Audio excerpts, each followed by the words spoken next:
आणि एक व्यक्ती एसी लोकलच्या टपावर चढली। विठ्ठलवाडी ते कल्याणी मध्ये 50 मिनिटांचा थरार पाहायला मिळाला आणि लोकलचा खोळंबा झाला। रेल्वेचं वेळापत्रक या घटनेमुळे खोळंबलं।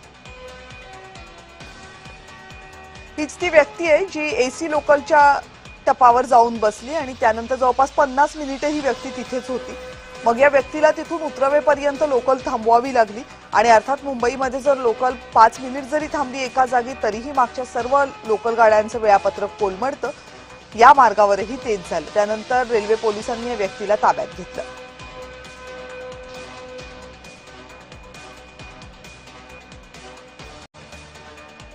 संबंधित व्यक्ती ही माथेफिरू असल्याची प्राथमिक माहिती आहे।